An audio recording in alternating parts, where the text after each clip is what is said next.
need a copy of what we're handing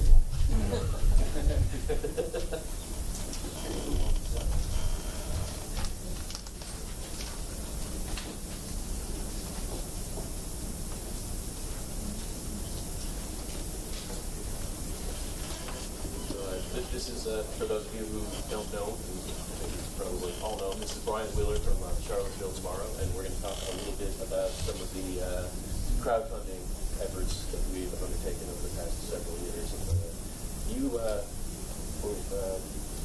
really one of the first local journalism organizations to really make a bit of a splash on Kickstarter, and had some success early on with that. I can't remember what year that was. It was probably 2011. But our goal was to get help funding some design work. We wanted to create 3D models of a road project.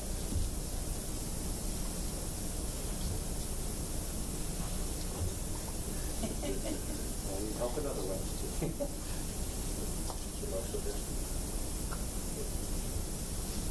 So this is what a typical road project looks like, as you know, in the maps that get handed out at public meetings. We wanted to hire an architect to build the road in Google Earth, create 3D models using SketchUp. And we knew exactly, how much that was going to cost to hire him. So that was our first effort at crowdfunding.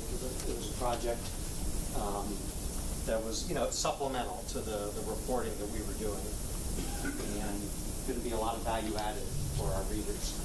And at the end of the day, they were able to fly through the road project in Google Earth, watch a movie of it, and we got some great visuals of the road.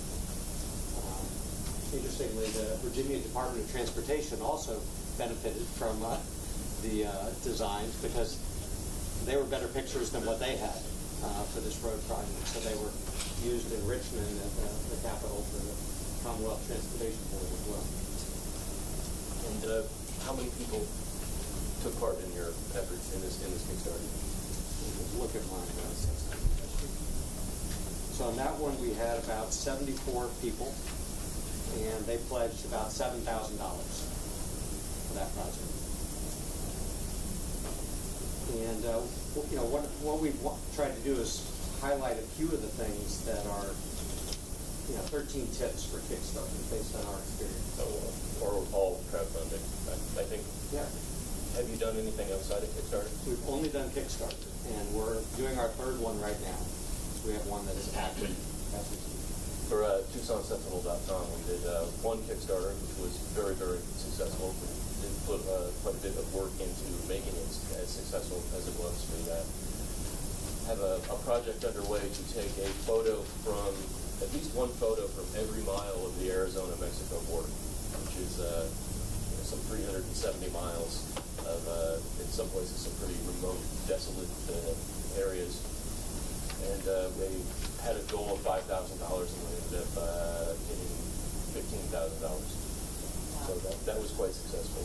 And then we took part in a sort of an effort that was organized by INN to have some crowdfunding going on Beacon Reader. And there were 6 INN sites that took part in that, and we had a small project there with, and it didn't quite meet our goal, but we didn't really put the same sort of effort into it, mostly because of being so close on the heels of that Kickstarter that we didn't want to really try and go back to the same people and ask them for money again, a month or two later. We'd already used up a lot of social capital in people to donate to the Kickstarter. That's trying to get people to donate to the Beacon, even though it was a much smaller project. We didn't really want to pester people that much. We mainly just did it as sort of an experiment to see how Beacon worked. And, if it got funded, great. If it didn't, we weren't crushed by it. This one was considerably more important to us. Our second project involved expanding our coverage into a new beat education. We've gotten some lead gifts from the League of Women Voters. Actually gave us about $12,000 to start that, but we were having trouble raising the rest of the money to allow us to hire a new reporter. So we put out that this Kickstarter campaign was to finish the fundraising. In that one, we had 172 people participate, and we raised $17,000 $500 in the second Kickstarter campaign. Were you so successful with that? Because I see so many journalism projects that are sort of broad like that, not a discrete project, but I want some money to do journalism. And most of those don't go anywhere. So how did you get a beat funded where you're not saying, oh, I'm going to go do this one thing and this will be the result, but just I need another body taking notes somewhere? I think what we have working for us was we had a track record in the community. We had an email list of about 10,000 people that we could use to try to draw people into the campaign, and they knew that we were going to take the approach we've been doing on these other issues, apply it to education. The downside for the person who we ended up hiring was he knew this Kickstarter campaign was running and that his job was on the line if it was successful or not. So it ended up being really stressful for this person who was an intern on our staff. And what we said to him was, we will hire you full time if the campaign is successful.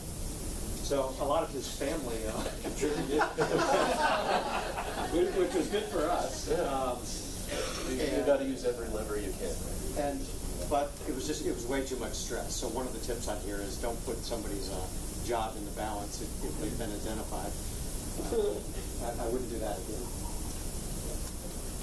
Although you could say that incentivized him to probably do more tweets and Facebook posts and all that stuff. Towards the end, he just was shutting down. He just couldn't handle it. And I would get these emails. He'd say, Brian, my uncle says he will pay the rest of whatever's needed. And I was like, tell your uncle, don't worry about it. We've got, other donors lined up, in case we need to close the gap. And have you sort of done that kind of strategy with all of your crowdfunding? You had some points where you had people donate. Yeah. We did with ours that we meet our once we met our $5,000 goal and we were already funded. We said if we can, I can't remember the exact number, but it was something like if we get another $3,000, we have somebody who is going to donate $3,000, right. match dollar for dollar for that. I thought you all did a really good job with that. That really kept it going. Yeah. Rather than doing that up front, we waited until we were funded and had got some attention just from that and kept the ball rolling along. Yeah. I thought your updates, and you can look at all the updates that they send out for this project, were really good. I backed this campaign, so I was in the loop to see how Dylan was running it. And I recommend if you want to do crowdfunding, participate and see how it works. Well, people notice if you don't ever back anything, and I don't back very much. It's on there somewhere. It shows on your profile how many campaigns you back. And if you've never backed anybody with even $1 or two, who's going to think that you were part of that little ecosystem? Yeah. So, and the last campaign that we're running right now is to mobile optimize our website. So it's a discrete technology project, and we have a stretch goal to add some other features that will help us do that. We can run through these. Yeah, let's so we don't miss a tip. We'll do them real quick, and feel free to ask questions as we go here. But we already hit the first one, back other people's projects. You can certainly back ours if you want to get some practice on that. Back is, and it's also in addition to looking like you're part of that community and part of the process. It helps you pay attention to what other people are doing through the process because you get the updates. And I think that's an important part of it. You definitely need to do a video. Kickstarter encourages you to submit a video that tells the story of your project. Keep it short. There's some tools, two of the tools that I talked about yesterday. We used Powtoon to do a little animation. We did not do a short video. And yours was good, though. I mean, you had high long. We production did about. It could have been better. If you need to have a teleprompter. Yeah. We didn't have a great setup, so you can tell I'm not quite looking into the camera lens, talking to people, and it detracts from it a little bit. But we ran a very long video. I think it's about 8 minutes long, actually, that we really got into showing people some of the photos and the work that we'd already done. It was kind of a demonstration of this is an actual concrete concrete project that is happening, and we can hopefully pull it off and keep it going. Yep. Number 3 is be prepared for it to get approved. You don't just go to Kickstarter and hit go. They have to review what you've submitted, so allow yourself a week so we can have that process. Pretty fast. Okay, yeah, in our case, and I don't know if that's because we've done previous campaigns, but it was approved the next business day when we started ours. I think basically they run an algorithm on projects, and if you get flagged, then there's an actual human being that's going to go look at it. But if it doesn't, look too sketchy, it's a whole lot easier. Skip to number 5 on rewards. Kickstarter wants you to put out what you're going to reward people at different levels who contribute. And my advice is keep it simple. You don't want something that's expensive and then hard to fulfill, hard to mail, hard to keep track of. In our experience on our 2 previous campaigns, most, 43 to 47% of our backers did not want anything. They'll pick a certain level that they're comfortable with financially, but then they'll check the box that says, I don't need a reward. Now, the first time we did a campaign, we bought a lot of T-shirts because we thought everyone's going to want a T-shirt, right? We're going to give that to every backer. And then, 43% of them said, no, thank you. So I still have T-shirts available if you would like. If you visit Brian, he'll give you a couple. I've got one. This next one, number 6. Well, actually, on rewards, we did things that were directly connected to the project. Some of the rewards were prints of one of the photos, or we're going to do an actual book with some of the selected photos from the project. And some other things that were more experiential, come and have a cup of coffee with the team. Yeah. As we mobile optimize the site, one of the things we're going to give is a way for donors to help another nonprofit. So they're helping us by making a cash contribution, but we're going to give them the chance to run an ad inside the app for some other nonprofit. And we did that in our previous campaign, and it went over really well. People liked the idea that they could support, and we were doing education. They wanted to support other education-oriented nonprofits. You have a question? Just a quick comment on rewards. Allow 4 to 6 weeks for delivery as your friend. You're asking me? No, it's just a way of getting an order for rewards before you produce them. Oh, gotcha. Yeah. Yeah. One of the things I did when I was really looking at Kickstarter was not looking so much at some of the journalism projects, but looking at a lot of the board game projects. Kickstarter's become huge for the board game community, where people are creating new board games all the time, and these things are getting funded in incredible ways. $100,000, $200,000 for a board game project. And looking at some of their tips, there are some people who do these things and then really delve down into their experience and are very transparent with their numbers and show you their budgets and show it, really break down how it works in a way that oddly journalists have not done. So check out some of those tips if you want to do a crowdfunding thing. Go read about people's specific experiences. Who else has done a campaign? Crowdfunding. Failed. Failed how badly? We got half. We didn't do a good job promoting it. It's a lot of work. You really have to make it part of your workflow for that period. For that month that you're doing it. That needs to be part of your job. You're raising some money. It's not passive income at all. I've seen so many Kickstarters, especially journalism Kickstarters, where you can tell they're not working if they expect to throw something up and that people will come and give them money. It's not going to happen. You have to basically ask for almost all of it. But then once you get the ball rolling, it starts moving. Was yours successful? We are, it's not over yet, but we did some contract. Okay. Yeah. You got your pretty kids? Yeah, I did. Good. Yeah. And I think a lot of it, I think part of it is involving local businesses as well as individuals. Yeah. I had a question for you. You've done Kickstarter and Beacon. Yeah. What's kind of your take on the differences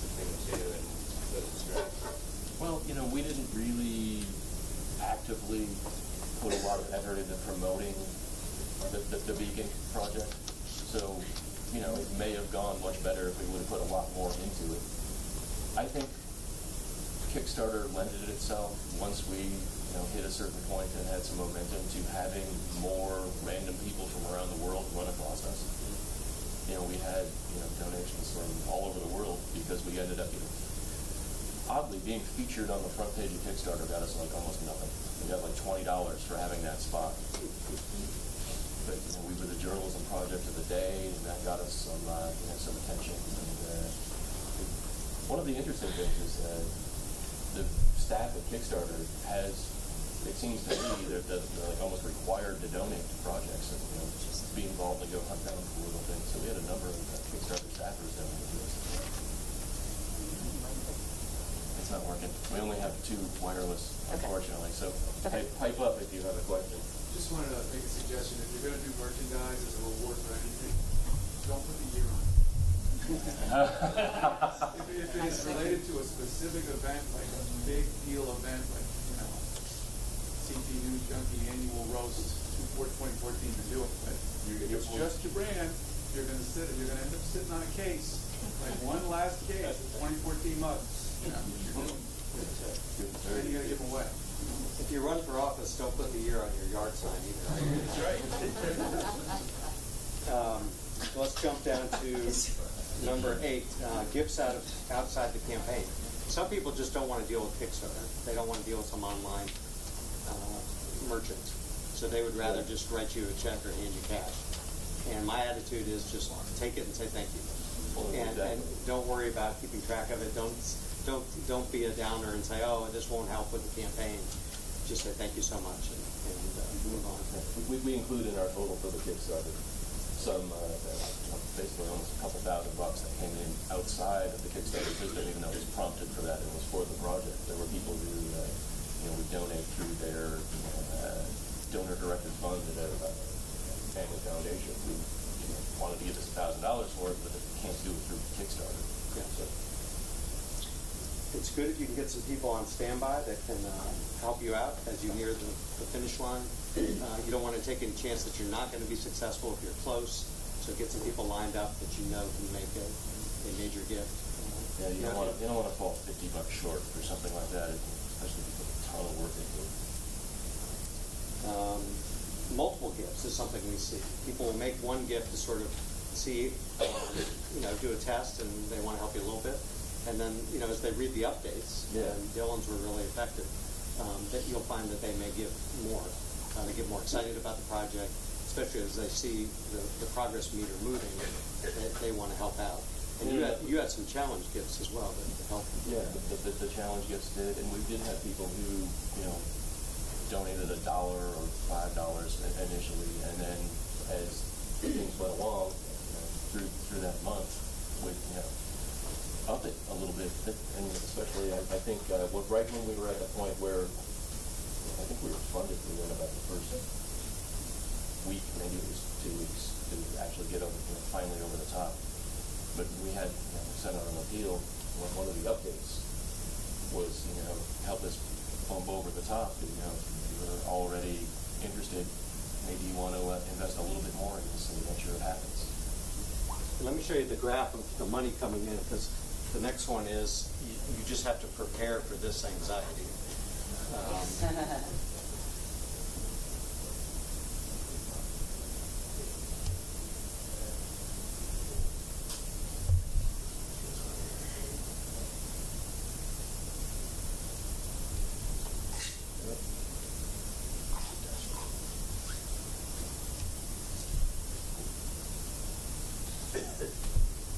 I don't know what yours look like, Dylan, but this has been our our education one was a better slope, but on this one, you know, a lot of it was last minute, and you just have to not panic too much. At what point was this funded? Did you just speak over the top? 7,000, I think was All right, so the green line is the funding line. the day before the end. Yeah.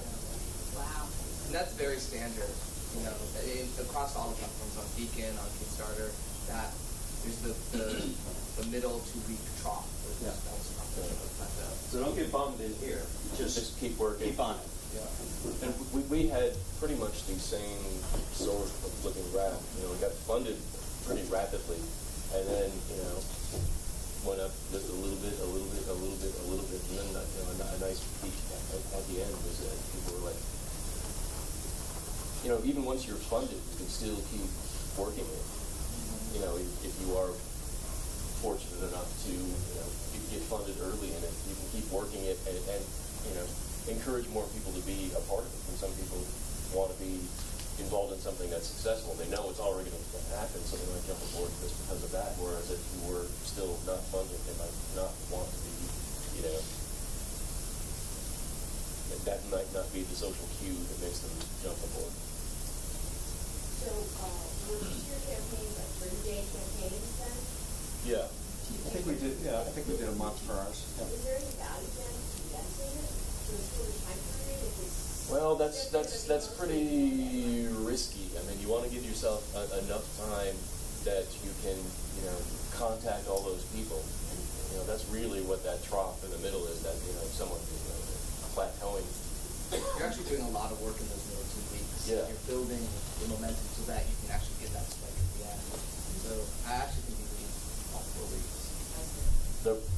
Some of the longer term projects, I think it's now 60 days is the max that you can do on Kickstarter. A lot of those end up not being funded just because they are so long. I mean, you need to have it compressed enough that, you know, one, you could actually, you know, take away from all the million other things that you need to do to put several hours a day into doing this work to get it through.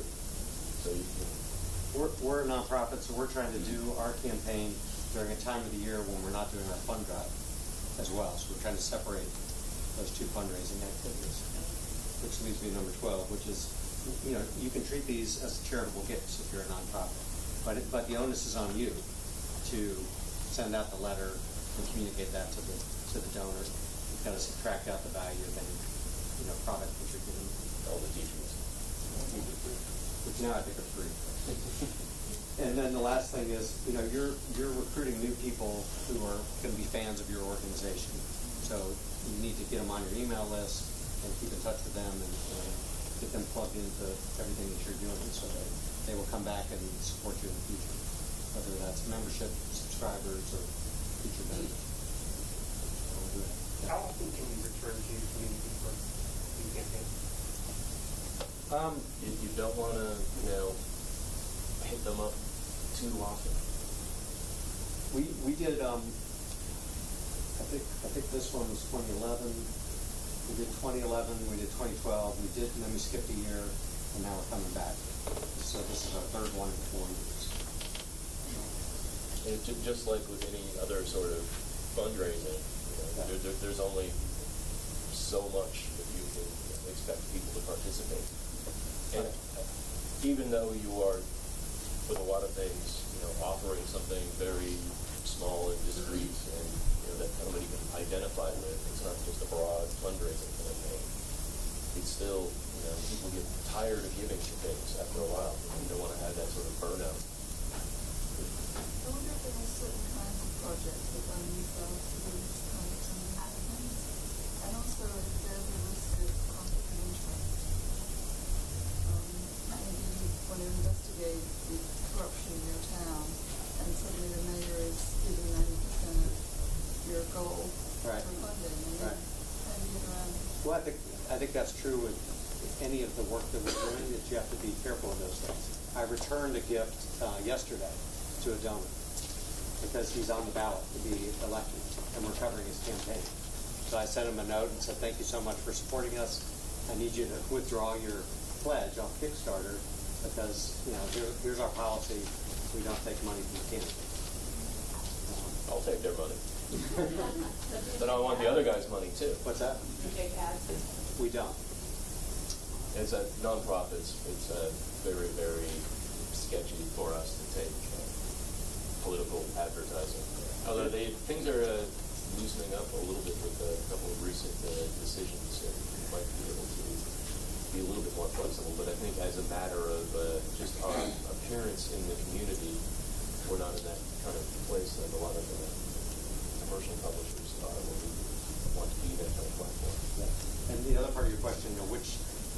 types of campaigns can be more successful than others. I don't really know, just because my experience is kind of limited, but for us, it's been, we try to pick discrete value-added things that our community readers will know they're going to get bang that they're looking for out of our product. You can't have something that is just, give me money to do journalism. You know, those really don't end up going anywhere. It needs to be a very specific thing. And really Kickstarter especially requires you to be doing a project, a product of some sort, not just, I want to run a news site. You know, a news site is not, that's a mechanism for doing something. I think there's also questions about like how discreetly local a project is versus like your project with the border. Like there's people across the country that are interested in that. So we got donations from England and Australia. Yeah, well, yeah, exactly. It is very local to us, and we're doing it because it is our backyard. But it did have a bit wider interest, and I think that's one of the reasons that we were able to be as successful as we were. And we expected to, cross our fingers and waited that we would get funded at $5,000, but to triple that was wonderful. And I think you said at the start about like, we're not as good about being transparent about what we're learning from our campaigns. Yeah. There is one site, Through the Cracks. I don't know if you're following that. Victoria Johnson is all he's doing is trying to do case studies of film crowdfunding, documentaries on crowdfunding. So it's called throughthecracks.net. I think I put it in the notes.com. Throughcracks.com. It's in the group notes here at that bit.ly line. But he's exactly trying to do these case studies, and I've also done a couple case studies at localnewslab.org too on the campaigns that we've run. So coach 2 campaigns now successfully using Beacon. I think we might have time for one more question. Mine is really simple. What kind of data on your donors do you get from Kickstarter? Like, do you just get like their email address and their names, and do you get IP address? Like, what do you get? It's pretty limited. You get enough to, if they ask for a reward, you get enough to fulfill that. But they can choose to be anonymous. Yeah, they can. And which, in your situation, did you take the anonymous ones? We did. I mean, they were very small. Yeah. Anonymous. We didn't get any enormous, shocking, where we're like, why is somebody anonymous giving us $3,000? That would be a little weird. The only one that I found that gives you a lot more data is Patreon. Patreon actually focuses a lot on getting a lot of data to the creator. So that's just something I'm really focused on.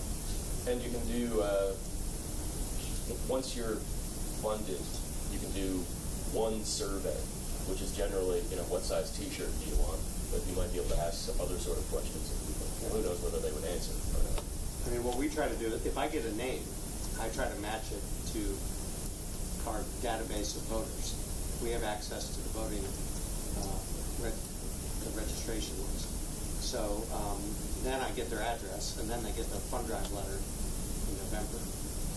So it's all about building up the fund drive list, keeping these people engaged. Thank you.